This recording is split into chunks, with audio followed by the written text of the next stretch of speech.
Yun, day 170 na ng ating drums swap awis. Naknanto ko, malapit na tayo. Isang buwan na lang, 200 days na tayo nagda-drum swap awis. Pero ano natin to, day 6 yata, day 6 o day 7 na ng basic lesson natin sa notation. Kaya sa mga bata dyan, yun lang. Sana may mapulot kayo sa mga sinishare natin sa drums papawis. At nawa mas marami pa rin tayo mas malaman at bigyan ng konting kaalaman tungkol sa pagdadrums. Ayun lang. Ito na yung lesson natin. Yon, try natin tong basic lesson ulit natin na ito. Pop rock beat to Ayan, mga pang basic. Madami tayong pwede ng tugtugan o pwede natin gamitin yung mga pattern nito. Basic pattern, kagaya lang din ng kapong, kaso may mga fill-in siya. Ayan, katulad nito sa paliwanag natin ulit, may 4-4 tayo na counts. Meron tayong 8 notes kada bar line, kada bar. O tapos ito yung bar line na nagdi-divide sa kada bar. Meron tayong 12 bars na naman dito. First bar, second bar, third bar, fourth bar, 5th, 6th, 7th, 8th, 9th, 10th, 11th, 12. 12 bars tayo. At yan yung pinaka basic natin. Nakikita nyo yung counting natin. 1 and 2 and 3 and 4 and 1 and 2 and 3. Yung 3 natin walang rest yun. May nakalagay na rest dyan. 1 and 2 and 3 and 4N. Yan. 1, dug, N, tak, N, 3, dug, tak, N. Parang gano'n ang beat niya. Pag ano, mamaya i-ano natin. Itinuturo ko lang yung pinaka basic na ano niya, na counting niya. Tapos 1 and 2 and 3 and 4 and 1 and A, 2 and 3 and A, 4 and. Ito meron kasi tayong first tom-tom, second tom-tom. Karaniwan kasi yung second tom-tom na yan, wala na. Karaniwan naman tatlo lang ginagamit. Pero ito kasi meron tayo four tom-tom. Snare natin nasa second space sa taas. Ayan o. Meron tayong 4 na space. Nandito sa pinaka nasa sa pinaka pangalawa siya. Tapos yung line sa taas na yan, above doon sa space, first tom-tom natin yan. Tapos itong below the space, yung sa baba ng snare, yung line, second tom-tom natin yan, yung line na yan. Pero depende kasi sa pagkakasulat hindi pare-pareho, pero yan yung pinaka common o basic. Tapos nga ayan snare 1 and A, 2 and 3 and A, 4 N. NA yun pwede NA. Sanay lang talaga ako sa NA. Doon lang ako nasanay, kaya pagpasensyaan nyo na. Ayan, 1 and A, 2 and 3 and A, 4 N. Okay. Tapos dito tayo sa 1 and 2 and the same pattern siya, 1 and 2 and kaso may ano tayo ron, may crash symbol sa 1 and 2 and rest and 3 and 4 and ibig sabihin wala siyang bass. Yan, pag nakita niya rest yan. Tapos 1 and 2 and basic lang dito na daanan natin nung nakaraan din yan. 1 and 2 and rest dapat N, 3 and N, 4 N. Tapos ito sa sticking, ito kagaya nito, right left snare, right left, tapos N, 3 N, 4 E N A, 1 and A, 2 and A, 3 and 4 N. Yan, 1 and 2 and A, 1 and 2 and 3 and 4 and iba-iba lang yung pattern, iba-iba lang yung paglalagay niya ng kick. Ganyan lang naman sa notation iniiba-iba lang. Iniiba-iba lang yung tapat natin sa hi-hat. Mga basic lang to para sa mga nagsisimula. Yung importante yung counting. Tapos ito nga 1 and A, 1 and A, 2 and 3 and A, 4 E and A, 1 and A, 2 and 3 and A, 4 N, 1 and 2 and 3 and 4 N, 1 and 2 and 3 and 4 N, 1 E and A, 2 and A, 3 E and A, 4 E and A. Okay. Pag sinabi ko mamaya pag pinili ko lahat to, sasabihin ko muna yung first bar. Ibig sabihin, ito lang yon. Gagawin natin yung first bar. Ayan lang ha. Second bar, ito lang yon. Kunyari, 2 beses kung ipe-play yung first bar, second bar, third bar, fourth bar, fifth bar, sixth bar, seventh bar, eighth bar, 9 bar. Para alam-alam niyo yung pattern, para pwede nyo putol-putulin, pero yung stop yung video, para doon lang kayo nagko-concentrate. O, first pattern, ganito, second pattern. O, second, ganyan din sa pag-aaral sa sa music talaga eh. Uunti-untiin mo lang muna siya bago mo siya makakabisado. Bago mo ma-play yung isang buong, isang buo nito, 12 bars. Kailangan practicein mo muna yung first line, o yung 2 bars o 4 bars, para unti-unti mo siyang binubuo. Ayun lang. Sige, play ko na yung buo siya. Okay, play natin yung first bar. Nakikita nyo naman yan, lalagay natin sa gilid. First bar muna. 1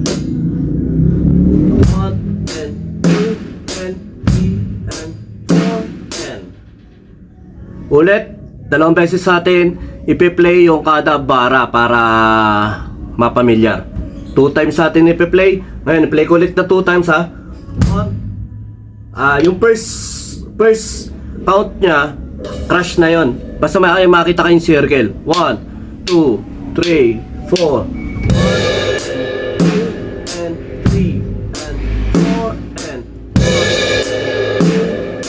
3 and 4 and. Okay? Next bar naman tayo. Basic lang din yan. 1 and 2 and 3 and 4 and. Kaso ang pattern nya, wala tayong base sa may 3. Tapos ang magiging base natin sa 3N. Yun. Bali ganito siya. 2 bars ulit natin pe-play.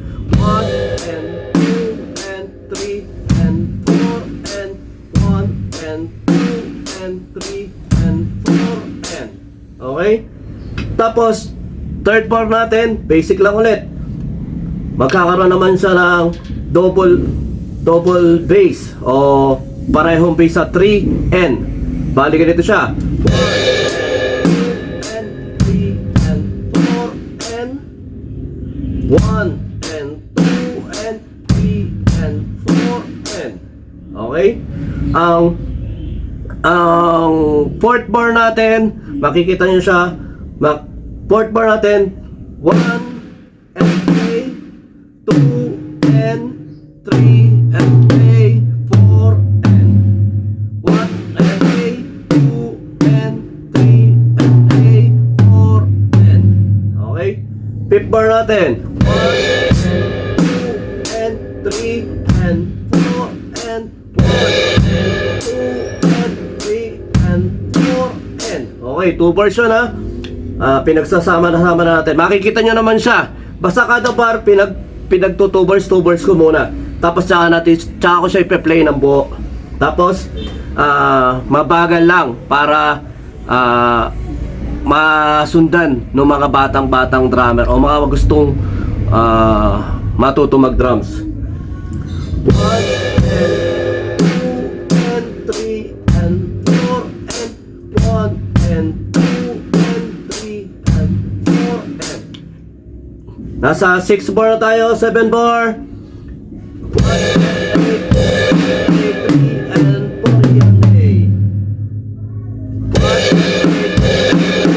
and 2 bars ulit yun. Next bars tayo sa 8 bars. 1 and 3 and 4 and 1 and 2 and 3 and 4 and 2 bars. Okay? Next bar tayo sa 1 and A, 1 1 and A, 2 and 1 and A, and 3 and 4 and A. 1 and A, and 3 and 4 and A. Ulitin ko, gawin ko ito 4 bars ha. 1 and A. Tapos yung sticking niya, right, left, right, right, left, right. Tapos right, left, 3 and 4 and A. Yan. Medyo nakaka-confuse to ano eh, yung 9th bar. 1 and A, 2 and 3 and A. Ganun yung counting niya. 1 and A, 2 and tapos, dito tayo sa 10th bars. 1 and 2 and 3 and 4 and 1 and 2 and 3 and 4 and okay? Next bar natin, 11th bar. 1 and 2 and 3 and 4 and okay? Tapos, 12 bar. 1 and 2 and 3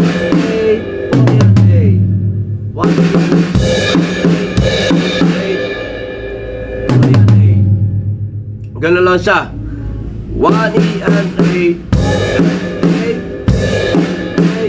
4 E and A. Pwede rin natin siya maging sticking na 1 and A, 4 and A, 1 and A. Pwede rin ganun, pero karaniwan kasi ginagawa ko na sa tinuturo ko na sa bata yung step.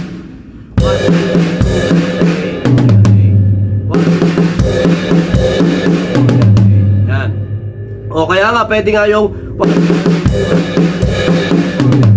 yan.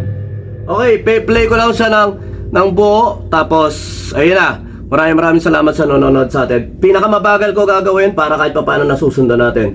Sige, sundan nyo rin na basahin para natututo tayo magbasa. 1, 2, 3, 4,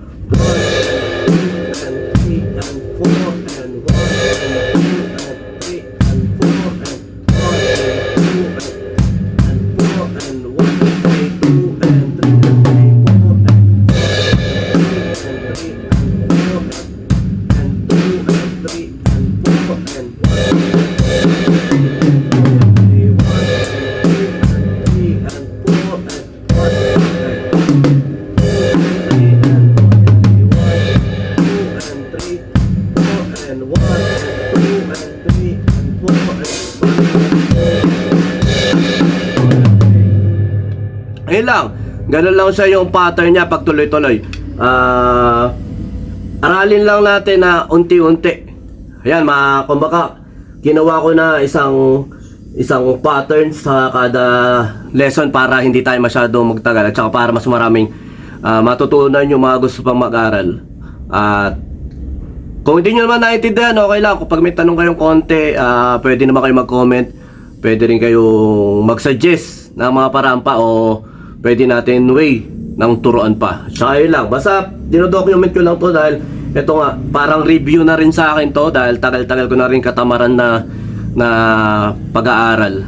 At ayun nga, dahil nga sayang naman yung panahon habang wala masyado akong ginagawa, wala akong event. Sinashare na rin natin yung konti nating kaalaman dahil ngayon sa social media napakadami na rin libre. Kaya ito ang pinakamagandang gawin natin, makiuso tayo, mamigay tayo ng mga libreng lesson, mamigay tayo ng mga pagkakataon na makapagbigay o makapagbalik ng value sa community ng drummer o sa mga susunod na drummer pa dyan, sa mga batang drummer. Tsaka yun nga, gawin na natin yung pinakahilig natin, pinakagusto natin. Hindi man tayo magkakamukha ng hilig o interpretasyon o pananaw tungkol sa pagdadrums, pero gawin natin yung pagdadrums dahil ito yung passion natin. Ito yung pintig o tinitibok nung talagang hilig natin. Ayun lang. Enjoy natin yung pagpapapawis, pagdadrums. At sabi ko nga, hindi natin kailangan maging galing para magsimula. Kailangan natin magsimula para gumaling. Ayun lang. Ingat kayo lagi. Tsaka tuloy lang sa pagdadrums. Yun, pahaba ng pahaba yung oras na ating pag-share sa drums papawis. Kaya sa mga bata dyan, tsaga-tsaga lang at saka sana may mapulot kayo. At saka sa mga may gustong share kung paano natin mas mapapaganda yung pagtuturuan ng drums papawis para marami tayong mas maturuan at ma-share ng mga idea sa pagda-drums. Kumbaga, kayo lang tayo ng try hanggang gumanda.